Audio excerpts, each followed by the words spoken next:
Pour avoir plus de détails de cette participation, notre envoyé spécial Naïma Haouch est sur place. Elle a interviewé le professeur algérien Malik Atoui, professeur en urologie à Annaba. Regardez.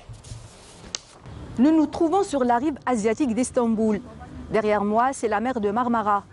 Et c'est ici où s'est tenu le 6e symposium international des sciences oncologiques. Cette année, sur les nouvelles approches thérapeutiques du cancer de la prostate.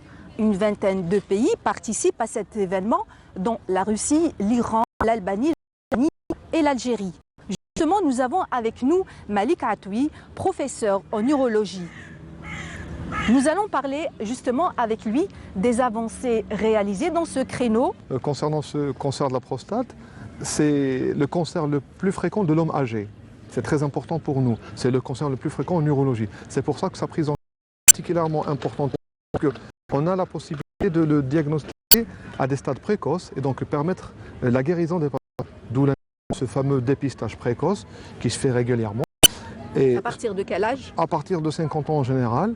Les patients peuvent se rapprocher de leur urologue et lui parler de la question et se débrouillera pour faire un dépistage. Il est à la fois biologique et clinique et ça permettra de faire le diagnostic assez précoce et donc d'offrir la possibilité à nos patients d'être guéris ou bien d'être traités dans les délais de cette maladie.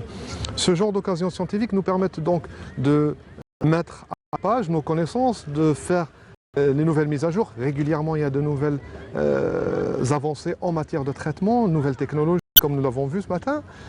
Et il y a aussi des nouvelles thérapeutiques, des reclassifications des patients, des restadifications qui permettent différentes approches thérapeutiques.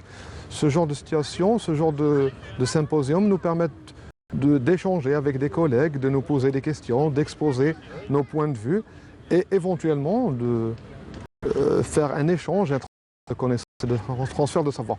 Tout ça ne peut être que bénéfique pour nos patients en Algérie. Et que pensez-vous de la situation en Algérie par rapport à cette pathologie? Les choses sont en train de s'améliorer. En effet, le cancer de la prostate pendant longtemps n'était pas en première position, non pas qu'il était moins fréquent, c'est juste qu'il n'était pas assez diagnostiqué. Avec beaucoup de mouvements de sensibilisation, beaucoup de campagnes de sensibilisation, les patients sont de plus en plus conscients de cette nécessité de dépistage et donc nous arrivons à faire de plus en plus de diagnostics assez précoces.